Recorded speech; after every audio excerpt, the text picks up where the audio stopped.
Did you know in Japan it's actually rude to not slurp your noodles? Well, if you didn't, now you know one of the many Japanese dining etiquettes that exist. Today I'll be preparing Chuka Soba, which is a classic ramen dish that is shown in the film Tampopo.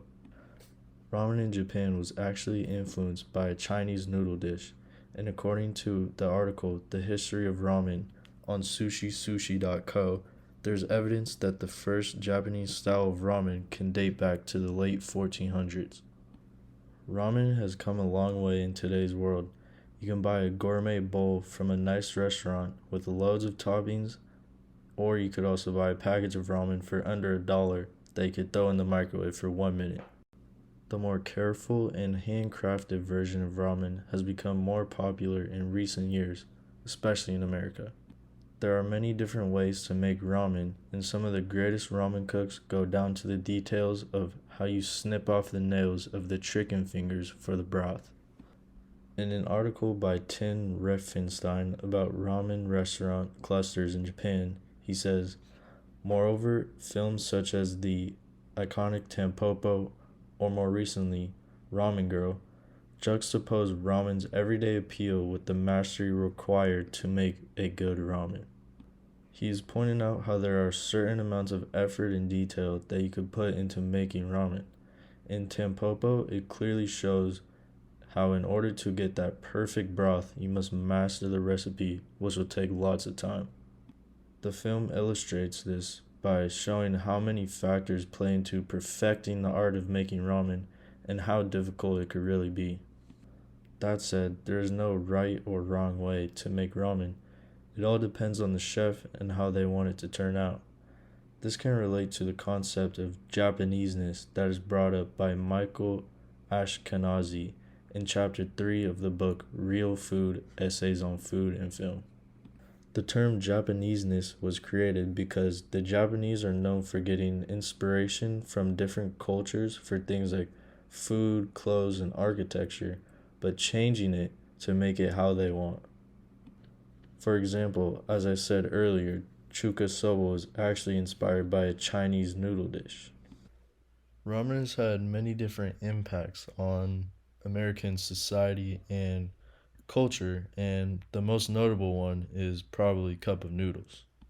We all know that white styrofoam cup with the red letters that you just heat up for a couple minutes and it's ready to go. And if you buy in bulk, each package is probably less than $1.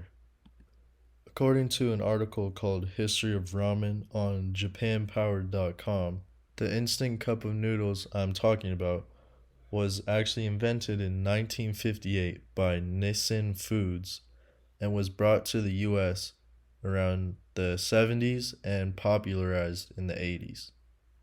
This had a pretty big impact because it was a super cheap, affordable, and quick meal that you could have, sometimes on the go. I still remember every day in elementary school, I would go over to my friend's house and we would both enjoy a cup of noodles, but we would always take off the peas and carrots at the top. More recently, ramen has become less of a cheap and quick meal to a more fancy and delicious cuisine option. This new ramen boom, of course, started in Japan and was later brought to America. One of the main reasons why people in America started to open their eyes to this new form of ramen is because of the film Tampopo. It really shows the effort and precision that a chef can put into making a bowl of ramen. Some of the first noodle bars were opened in New York City in the early 2000s. That is according to a blog called myojousa.com. Also in that blog, they point out how this new ramen wave is not going anywhere anytime soon. They credit this to the umami factor that ramen brings to the table.